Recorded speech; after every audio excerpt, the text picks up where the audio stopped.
इसी तरह से बहुत सारे लोग कॉलर टोन में म्यूज़िक रखते हैं कि अब बोले, उसको बताएंगे भाई ऐसे म्यूज़िक क्यों रखा तूने कॉलर टोन में अपनी, तो उसकी वजह क्या बताते हैं, भाई उस किसको फ़ोन आया समझ में नहीं आता, तो तू कुछ दूसरी टोन रख, ऐसी टोन रख जिससे पहचाना जाए।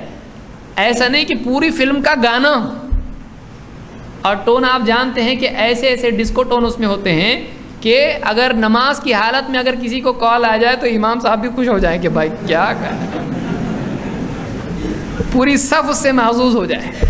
खुसूसन अगर सिर्री नमाज में आ जाए तो फिर तो मसरूर हो जाएगा। क्या है ये, मस्जिद के अंदर फ़ोन आ जाए। और बाद वक़्त ऐसे लोग होते हैं कि वो डरते हैं कि नमाज में हरकत नहीं कर सकते, इसलिए वो बंद भी नहीं करते हैं, ऐसी हरकत कर सकते हैं। आप सोचिए क्या है ये। तो मस्जिदों में म्यूज़िक, आप आज से 10 साल पहले अगर कोई बोलता चलो मस्जिद में म्यूज़िक बजाएंगे, फुला मस्जिद में गाने लगे हैं, तो कोई आदमी तसव्वुर नहीं कर सकता था।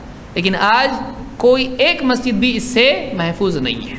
मस्जिद के अंदर सारे फिल्मों के गाने बजते रहते हैं हर नमाज में, खुसूसन नमाज में गाने बजते हैं। आप सोचिए कैसा हो सकता है ये।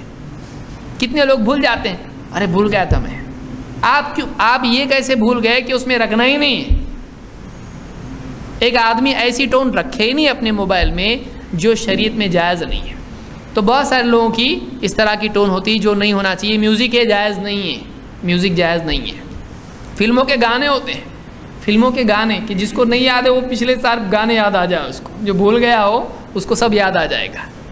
तो ऐसे ऐसे जो गाने मोबाइल में रखना, म्यूज़िक रखना, ये भी जायज़ नहीं है।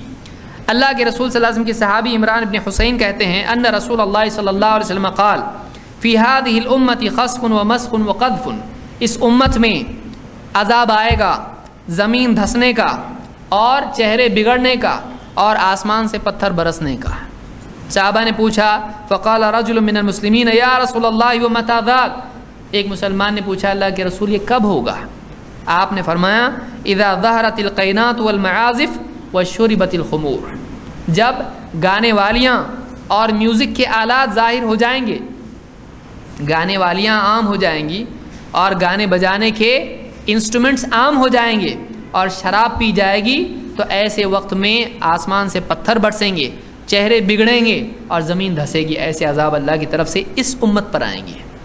आज बताइए इससे ज़्यादा क्या हो रहा है कि म्यूज़िकल इंस्ट्रूमेंट्स, एक ज़माना था लोग म्यूज़िक सुनते थे, पहले भी सुनते थे, अल्लाह के नबी सल्लल्लाहु अलैहि वसल्लम के ज़माने में भी सुनते थे, मस्जिद में बैठ के नहीं सुनते थे, नमाज में नहीं सुनते थे। आज मस्जिद में नमाज की हालत में भी म्यूज़िक बज रही है। ये ऐसा दौर आज आ गया है, इतने इंस्ट्रूमेंट्स आम हो गए हैं। ये जायज़ नहीं है, ये नहीं होना चाहिए। इस हदीस को इमाम तिरमिज़ी ने रिवायत किया है।